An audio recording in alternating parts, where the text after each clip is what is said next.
Commissioner Glenn Magbantai was appointed to the commission by Senate Majority Leader Chuck Schumer and sworn in on February 15th of 2023. He's a longtime civil rights attorney, professor of law and Asian American studies, and LGBTQ rights activist. It's an incredible honor to be here to have this opportunity to serve our country and to raise these issues that so importantly affect our community. As Asian Americans are growing in this country, the distinct honor of being an Asian American member of this commission, but really looking at the rights and issues that affect all Americans across this country. The lack of mental health support for victims, for the community in general. We scramble to find professionals who can speak the language that the victims need support in, not just the victims, but the families and the entire community. I honor my staff who never got to sleep. And your staff is multilingual? Yes, thank you. Many languages. Many languages staff, but we also have member agencies so that when we do anything, it gets translated into 7 to 10 languages.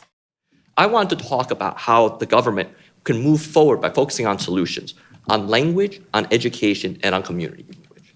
In talking about language, I also would emphasize the need for language access. 1/3 of the Asian American community is limited English proficient. Second, let me talk about education, including the Asian American community. This is part of a larger effort that all of us share, that all of us need to address together to tell a full account of American history that is inclusive of Asian Pacific Americans, African Americans, Native Americans, Hispanic Americans, and LGBTQ Americans.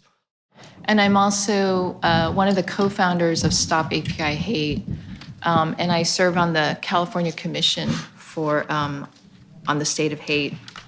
Today, we have over 11,000 incidents from all across the country.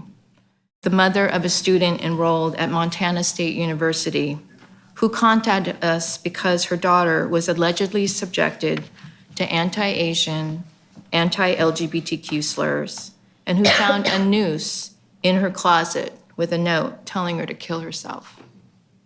My name is Jennifer Wu, and I'm a patent lawyer in New York City.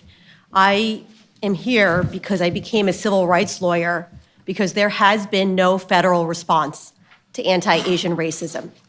Since 2020, I have represented nearly every victim in New York City who has died of anti-Asian violence. We have data from the FBI, but not a single one of my clients, who are all pro bono clients, has ever reported a crime to the federal agencies and ever heard from the US government beyond Congresswoman Grace Meng of New York City. There has been no federal response, which is why private practitioners like myself have stepped in to help the victims and develop a response. I was drawn and called to action because I am the daughter of immigrants. In the past 3 years, our communities have experienced verbal harassment, civil rights violations, and in some limited cases, physical attacks. Sadly, these hate incidents have impacted not only East Asians, but also Southeast Asians and South Asians.